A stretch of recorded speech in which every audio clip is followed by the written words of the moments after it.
No one seems to want to have kids anymore, and what we're going to do about that has become political.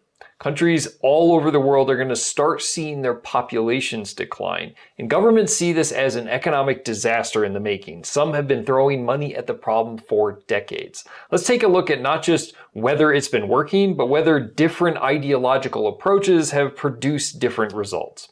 This is the article from the Wall Street Journal, Worldwide Efforts to Reverse the Baby Shortage Are Falling Flat. It really goes through the story of Hungary and Norway and their attempts to encourage people to have more kids, largely by throwing money at them, giving them money to try and offset the economic burden of having kids. You often hear these days that, kids are just so expensive, people are having less of them. Well, you're going to see in this that may not necessarily be the case.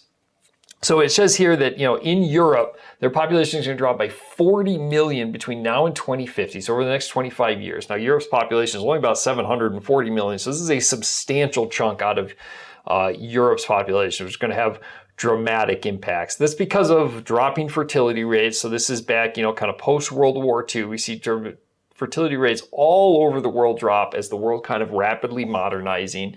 See US at 1.6, Europe around 1.5, Hungary and Norway again about 1.5, 1.6. So coming down substantially. The replacement rate here is 2. To understand that, just if each woman has 2 kids, then they're replacing themselves and a male. So right now your average woman in the world only has about 1.5 kids. You can see that these countries are spending substantial money. So 3% of GDP. GDP is just, really the size of their economy. And that's more than they spend on their military. And in the US, we're spending about 1% of GDP, really through the child tax credit and some other things that kind of to incentivize kind of low income families to be able to have enough money in order to have kids. Now, Hungary is a pretty controversial place, generally very conservative, has been kind of praised by Tucker Carlson and J.D. Vance. They take a view of supporting a traditional family. Their benefits are all for married, heterosexual, middle-class couples. One of the very controversial parts is that you effectively have to meet an income limit in order to qualify for these kids. So they, really trying to target middle-class families having more kids.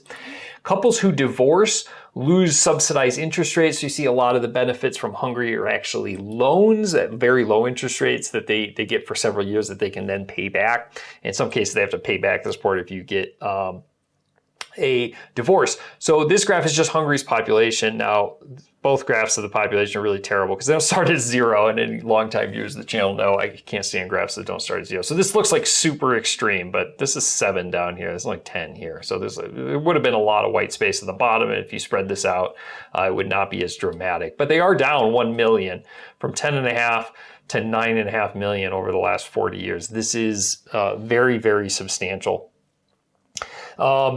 And so they're talking about, there are various people that they're going through.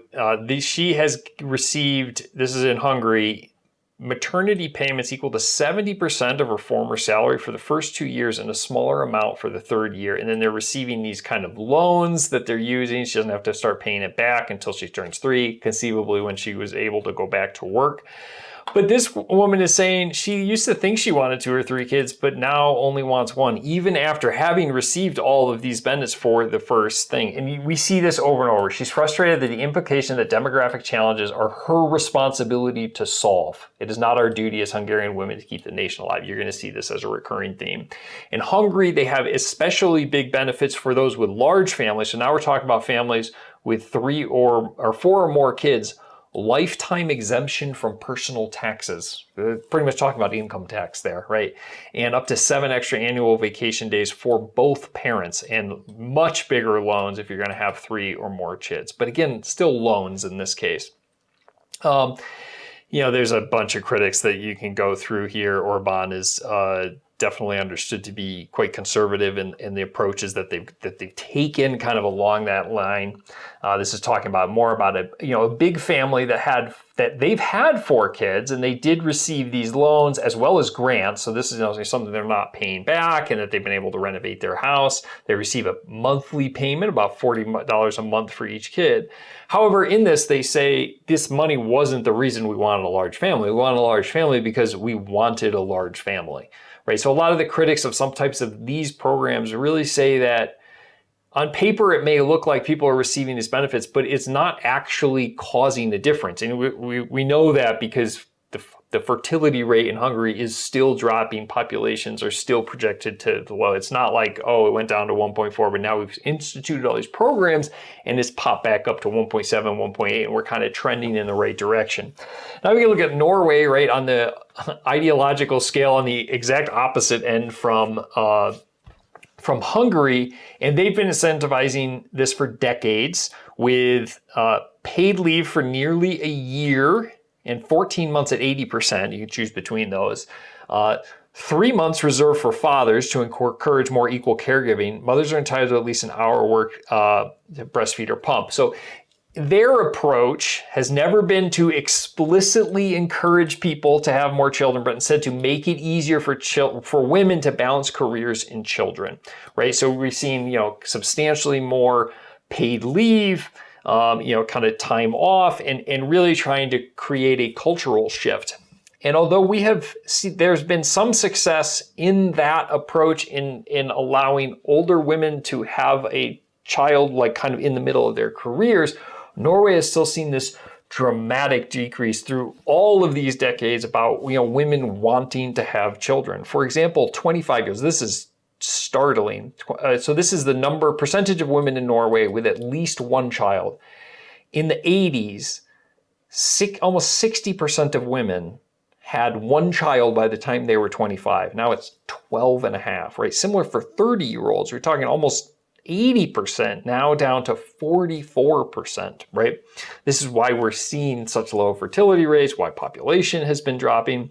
They pay for IVF, but they've been receiving monthly stipends as well, kind of similar to Hungary. However, on the economic side, it hasn't made a bump, right? So, and it's the exact same story with quotes like this. For me, the decision is not about money, it's about my life. And this is what we've seen just over and over through all of these programs where governments are trying to incentivize people to have kids by just giving them money.